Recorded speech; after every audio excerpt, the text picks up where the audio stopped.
Olá pessoal, sejam bem-vindos, sejam bem-vindas a mais uma Quinta Teológica. Que alegria recebê-los, que alegria tê-los conosco em mais um programa desenvolvido pela Igreja Batista em Morada de Camburi. Uma alegria incomensurável, inexorável, uma alegria transbordante. Nós somos uma igreja dirigida pelos propósitos e um dos 5 propósitos que dirige a nossa igreja é o propósito do ensino, do discipulado. Acreditamos que a igreja existe para educar o povo de Deus. Assim como muita gente hoje fala em educação financeira, educação emocional, educação teológica, educação profissional, precisamos também de uma boa educação bíblica, uma boa educação teológica, uma boa educação religiosa. Se você gostar do vídeo, não esqueça, dê seu like, compartilhe com muita gente, porque toda quinta estamos aqui, direto do canal do YouTube da Igreja Batista em Morada de Camburi.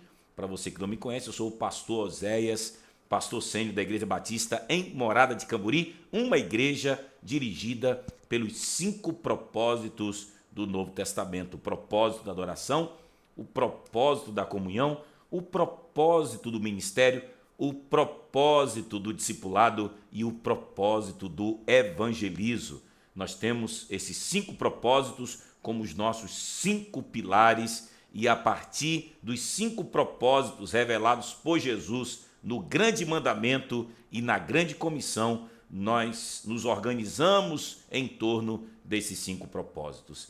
E a Quinta Teológica diz respeito ao propósito do ensino, do discipulado. Estamos aqui para oferecermos educação de primeira, educação teológica, bíblica, educação profícua, profunda, e toda ela pautada na revelação das Sagradas Escrituras. E hoje nós vamos dar continuidade, estamos pregando, ensinando toda quinta sobre o Sermão do Monte, estamos numa sequência, estudando o sermão mais belíssimo, pregado nada mais, nada menos do que pelo nosso Senhor Jesus, o maior pregador, o maior catequista, o maior pedagogo, o maior professor, o maior mestre de todos os tempos.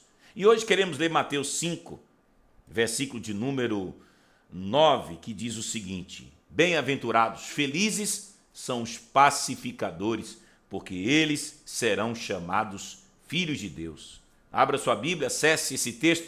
Vamos entender o que significa ser um pacificador à luz do Sermão da Montanha, à luz da revelação bíblica, à luz dos ensinos do nosso Senhor Jesus Cristo. Bem-aventurados os pacificadores.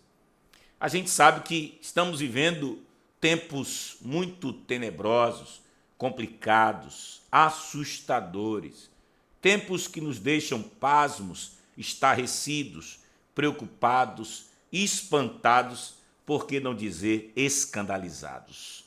Falar sobre paz hoje soa mal em alguns redutos, em alguns setores, em alguns lugares, em alguns espaços, em algumas comunidades, em algumas sociedades. Porque o que prevalece não é a paz. O que tem prevalecido é a violência, a guerra, a tirania, a beligerância, o conflito, a dissensão. O que tem imperado é a guerra. E Jesus, ele disse que no final dos tempos, cada vez mais, por conta até da maldade do homem, o amor de muitos esfriaria. E é o que temos visto, o cumprimento das profecias que foram feitas pelo nosso Senhor Jesus Cristo. Temos percebido claramente o quanto as pessoas não são mais promotoras e propagadoras da paz. As pessoas hoje preferem a guerra, preferem a cisão, preferem os arranhões, preferem a agressividade, preferem os conflitos. Mas na contramão, a Bíblia diz em Mateus 5, verso 9, bem-aventurados, felizes são os pacificadores. E à luz de alguns comentários feitos pelo John Stott, eu quero compartilhar com vocês algumas ideias. A primeira é que A Bíblia está nos chamando, Jesus está nos propondo que sejamos tanto pacificadores dentro da igreja e fora da igreja, na comunidade externa. Porque muitas vezes falta paz também em nossos ministérios, em nossos pequenos grupos, falta paz em nossas reuniões, em nossos conselhos, em nossos presbitérios, em nossas reuniões de liderança, falta paz dentro da própria comunidade cristã, e isso devido a inúmeras coisas, porque muitas vezes não sabemos lidar com as nossas diferenças, nem sempre respeitamos a opinião do outro, nem sempre democraticamente convivemos uns com os outros, nem sempre estamos sabendo lidar com aquilo que é importante também para o outro. Tudo isso vai gerando guerras internas, guerras dentro da igreja, por conta de interesses egoístas, por conta de partidarismos evangelicais, por conta até mesmo do ensimesmamento e ensoberbecimento de alguns, por conta de nossas vaidades pessoais. Às vezes enfrentamos guerras, vivemos em pé de guerra dentro da própria igreja. Jesus está dizendo, precisamos ser pacificadores dentro da igreja, como também na comunidade externa. Se está faltando paz em muitas das nossas comunidades religiosas, imagine fora da igreja. As pessoas estão tensas, nervosas no trânsito, discutindo o tempo todo no supermercado, agredimos uns aos outros em nossos ambientes profissionais, já não temos mais paciência com o vizinho que mora ao lado do nosso apartamento, já não conseguimos lidar tão bem com os nossos parentes que às vezes azucrinam, às vezes perturbam a nossa mente, a nossa alma, muitas vezes conflitos entre as famílias por conta de herança, gente que vive em pé de guerra com o cônjuge, pais e filhos que vivem em suas respectivas trincheiras, porque não há paz também na comunidade externa, nas casas, nos apartamentos, nos comércios, nos trabalhos, nas repartições públicas, no trânsito, na farmácia, no açougue e no supermercado, na rua e nos guetos e nas avenidas, não conseguimos enxergar a bendita paz. E Jesus está dizendo que nós que somos seus seguidores, precisamos propagar, precisamos ser promotores da paz dentro da igreja e fora da igreja. Jesus deixa claro que nunca devemos buscar o conflito ou sermos responsáveis por ele. Isso é o que significa também ser pacificador. É não estar disposto ao conflito. É você ter preguiça de brigar com as pessoas. É você sentir náuseas quando você percebe que você está novamente se desgastando com alguém com quem você deveria ter um bom relacionamento. Jesus quer que não sejamos intencionais em buscarmos o conflito e nem sejamos responsáveis pelos conflitos. Porque às vezes o próprio conflito que hoje está nos ferindo, nos sangrando, muitas vezes são provocados por nós mesmos, provocados pelas nossas precipitações, provocados pelos nossos julgamentos precoces, provocados pela nossa tendência de o tempo todo acharmos que as coisas precisam ser do nosso jeito, provocados pelos nossos interesses mesquinhos e egoístas. Muitas vezes nós estamos promovendo o próprio conflito. Não seja você o primeiro a se sentir responsável. Não seja você a provocar o conflito. Os conflitos sempre existirão. Eles sempre serão inerentes nas relações humanas. Eles sempre acontecerão porque somos diferentes, somos imperfeitos, somos pecadores. E enquanto estivermos nessa carne, infelizmente, nós teremos uma carne mais disposta à guerra do que disposta à paz. Mas lute para que você não seja o promotor, para que você não seja o principal responsável, para que você não seja o provocador precípio, para que você não seja o primeiro a provocar aquilo que só gera desgastes, rupturas e distanciamentos, e infelizmente construímos abismos em nossas relações humanas porque não estamos promovendo a paz. É por isso que Jesus está dizendo que devemos efetivamente buscar a paz. Se depender de nós, é o que a Bíblia diz, devemos viver em paz com aqueles e aquelas que nos cercam. O que depender de você, viva em paz. O que depende de você para você viver em paz com o seu cônjuge, com os seus filhos, com os seus pais, com os seus líderes, com suas ovelhas, com seus amigos, com seus colegas de trabalho, com seus vizinhos, com aqueles que vivem perto de você, com os moradores da sua cidade? O que é que depende de você? Não seja gente que diz assim, não, eu sou pavio curto mesmo, eu não estou nem aí, eu parto para a briga, eu quero, vamos ver, comigo é assim, intolerância total, comigo não cabe essa coisa de tentar engolir sapos para poder também conviver bem com as pessoas. Gente que assume essa postura muito radical, muito na defensiva, às vezes até se defende atacando o tempo todo, é gente que não entendeu que a Bíblia diz, se depender de vós. Está escrito isso na palavra de Deus. Se depender de vós, tendes paz uns com os outros. Às vezes não depende de mim. Tudo bem, quando não depende de mim, minha alma fica em paz, minha consciência fica tranquila, meu espírito, ele se aquieta. Por quê? Porque se estiver ao meu alcance, eu vou lá, eu refaço, eu reparo, eu peço perdão, eu reconstruo e no lugar do abismo eu construo uma ponte que me permite me reaproximar do outro. Mas muitas vezes os próprios conflitos, as querelas, as dissensões, as facções, os arranhões, as situações que nos desgastam do ponto de vista afetivo e relacional, nem sempre são coisas que dependem de você. Se não está dependendo de você, tudo bem.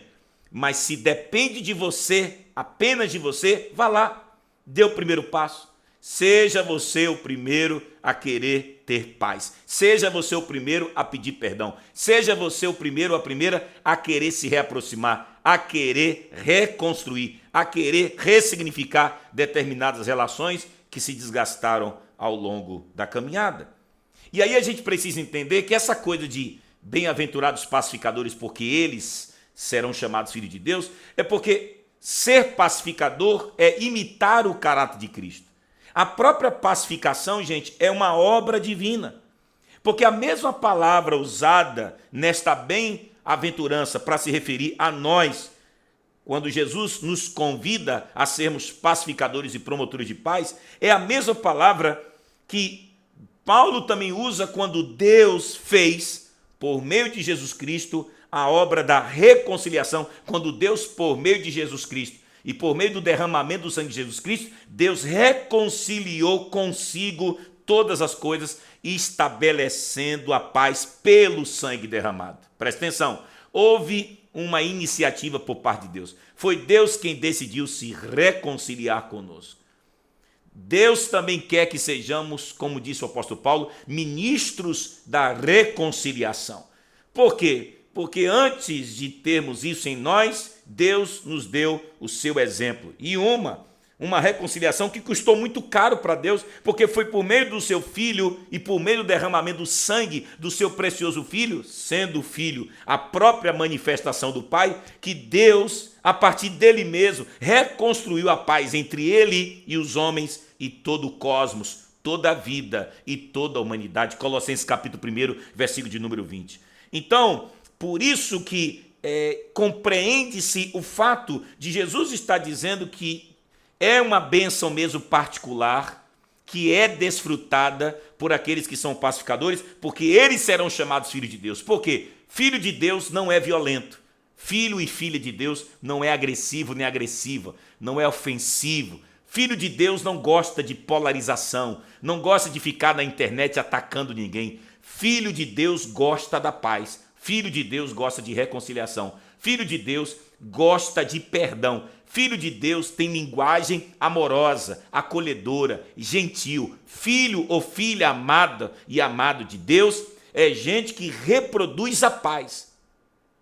Então, uma vez que o mundo e a sociedade, até mesmo as nossas comunidades religiosas, já estão lotadas de gente que promovem a guerra, seja você, seja eu, sejamos nós os primeiros a entendermos de que, à medida que nós lutamos pela paz, nós estamos reproduzindo o caráter de Deus. Nós estamos reproduzindo a essência, estamos reproduzindo aquilo que caracteriza e que configura o próprio ser de Deus. Deus é amor. Se Deus é amor, a paz vem como efeito reboque. A paz vem como efeito cascata. A paz é sim uma dissidência, um reflexo direto. É sim uma manifestação imediata desse Deus que é amor e derramou o sangue do seu Filho para que consigo mesmo reconciliasse com todas as coisas, a fim de que houvesse paz entre ele e os homens.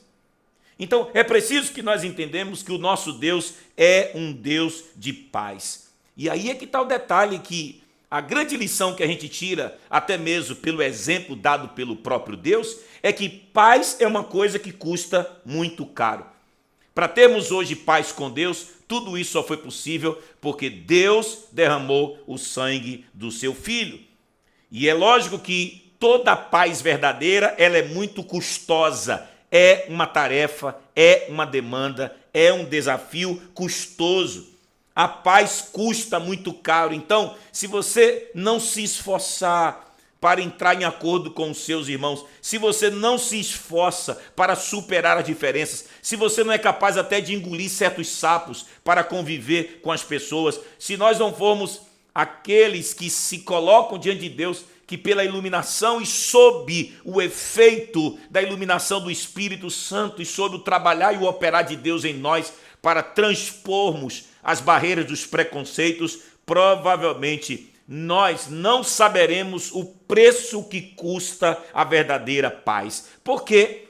Porque tem hora que dói mesmo, tem hora que o outro machuca, tem hora que o outro fere, tem hora que conviver com as pessoas é complicado. Porque nós somos complicados, as pessoas também são complicadas, somos complexos e elas também são complexas. Não é fácil conviver com o outro, esse outro que me surpreende, que me decepciona, que muitas vezes me sangra, esse outro que me fere, esse outro que às vezes me torna objeto da sua própria diferença, do seu próprio rancor, do seu próprio ódio.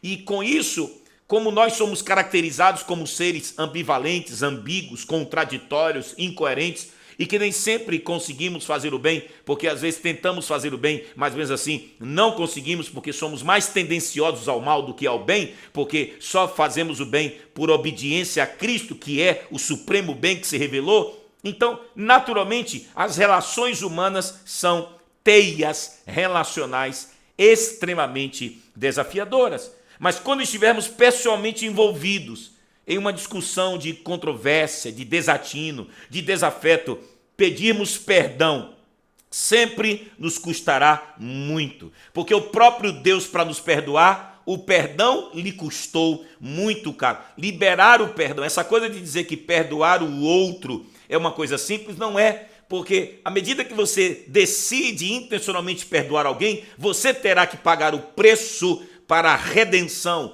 para a restauração, para que aquela relação ganhe um novo sentido, uma nova história, ganhe um novo tempo e um novo começo.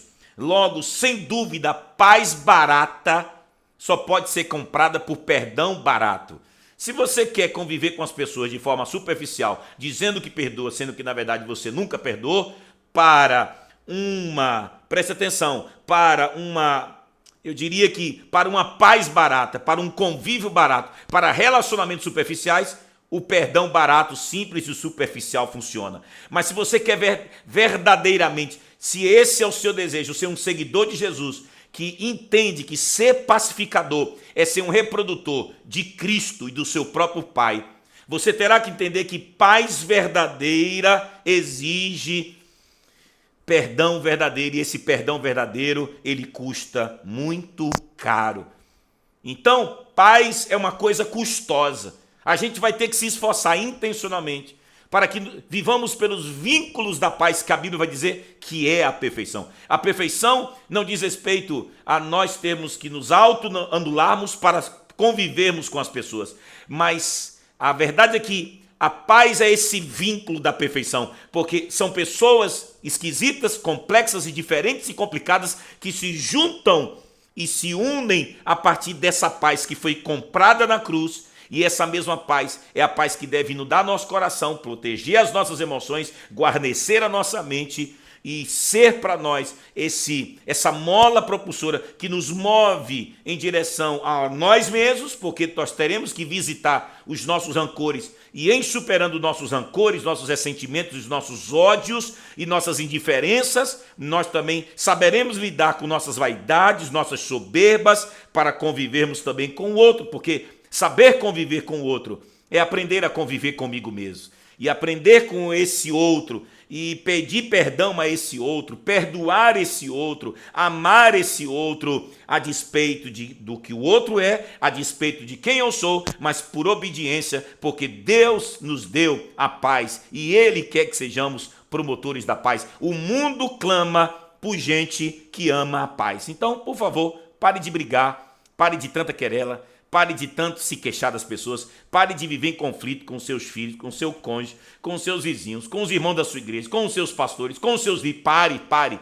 Gente que gosta de guerra, gente que gosta de disseminar o mal, gente que gosta de usar a sua própria língua para maldizer o outro, gente que fica provocando confusões para gerar disseminação, para gerar difusão, para gerar, cisões, rupturas dentro da igreja, fora da igreja. Chega. Seja gentil no supermercado, no trabalho, no trânsito, seja gentil na escola, seja gentil na faculdade, na igreja, seja gentil dentro de casa, por favor.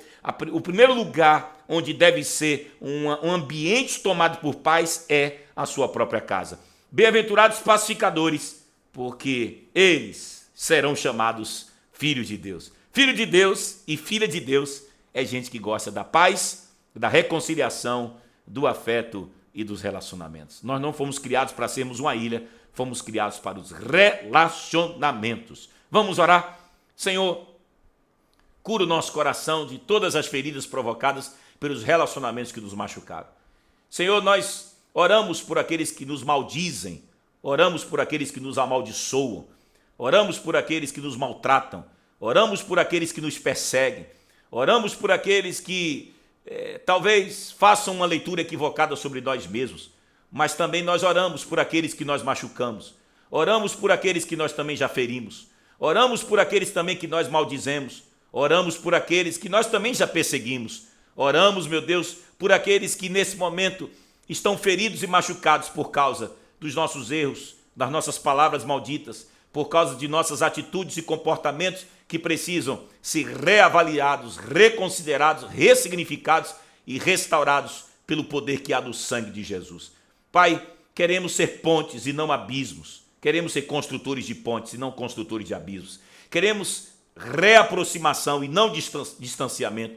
Queremos viver em família e não vivermos em trincheiras. Queremos viver, Senhor, promovendo a paz e não sermos, meu Deus, aqueles que já vivem com a arma em punho, esperando o momento certo para atacar ou para se defender ou para matar alguém. Não estamos aqui para matar ninguém, não estamos aqui para violentar, para perseguir, para maldizer ninguém. Estamos aqui para promover a paz, estamos aqui para promover o amor, a misericórdia, o perdão, a reconciliação. Faz isso conosco, em nome de Jesus. Eu abençoo os relacionamentos, o casamento dessa pessoa, a sua relação com seus filhos, com seus amigos, com seus colegas. Se existe algum relacionamento em nossa vida hoje quebrado, restaura, Senhor, repara. Eu sei que talvez alguns processos relacionais, eles são irreversíveis, porque somos humanos, mas aqueles que são possíveis, Senhor, de serem reparados, que o Senhor nos dê forças para isso, porque isso agrada o teu coração. Queremos ser pacificadores, porque bem-aventurados os pacificadores, felizes são os pacificadores, porque eles serão chamados filhos de Deus. Nós oramos em nome de Jesus. Amém? Que Deus te abençoe. Até a próxima quinta, toda quinta teológica estamos aqui, sempre no canal de Morada. Se gostou do vídeo, dê seu like, compartilhe, manda esse vídeo para um monte de gente, para esse mundo sem paz, que precisa da paz. Beijão no seu coração. Tchau, tchau.